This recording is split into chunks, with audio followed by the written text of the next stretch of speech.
हर जब शब बरात के रात आएगी अगरबत्ती लेके बाप के कब्र में ऐसे गालेगा लगता है कि रॉकेट पटाखा छोड़ने गया।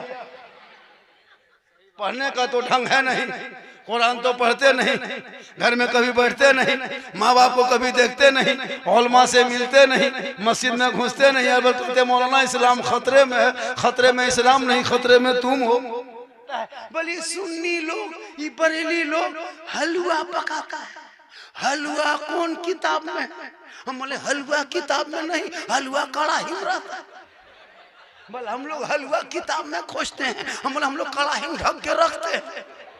बोले हम लोग हलवा खोजते खोजते थक गए किताब में। हम लोग बोले कड़ाही से निकाल के खाते खाते थक गए। तुम लोग खोजते रहो, हम लोग खाते रहे। अच्छा हलवा पकाए हम और खोजे वो लोग। कौन लोग? हम नाम नहीं लेते, तकलीफ होती है। वो फूलगोभी टोपी वाले, गोल टोपी, वो लोग हलवा ऐसे घर में नहीं पकाएगा। लेकिन अगर समझी घर आ गया और अगर शिवरात के दूसरे दिन कोई समझी आ गया उपटिया वाला और अगर हलवा दे दिया एक प्लेट, सब उड़ा देगा। तब ना जायज नहीं, घर में ना जायज। यहाँ का होता है। हमारे यहाँ गाँव बगल में था। बोले हजरत हम लोग, वो हमारे जो ससुर है ना, वो लोग देवबंदी मसलक के है, वो लोग हलवा तलवा नहीं बनाता है।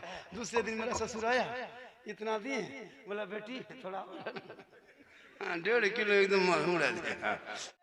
शबे बारात के शब में अगर तेरे माँ बाप तुमसे नाखुश है, इतना माथा मस्जिद में पटकना गड्ढा हो जाए, हाथ इतना ऊपर उठा आसमान चला जाए, आंख से इतना आंसू निकले समंदर बन जाए, फिर भी तेरी दुआ कबूल नहीं होगी। आका फरमाते माँ बाप की रजा में रब की रजा।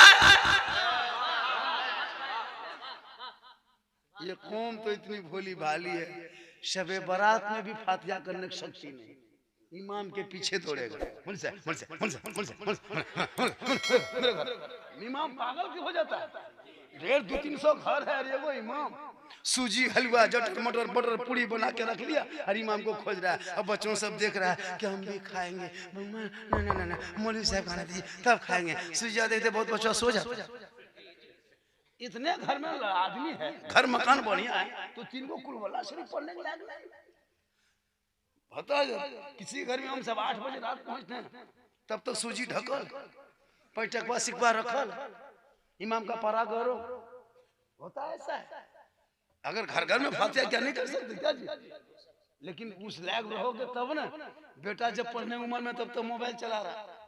इन लोगों के हाथ में किताब पोथी दो, इंग्लिश हिंदी सब पढ़ा, लेकिन पहले दीन तो इतना पढ़ा दो कि जब माँ बाप का जनाजा लेके जाए तो दुआई जनाजा पढ़ सके।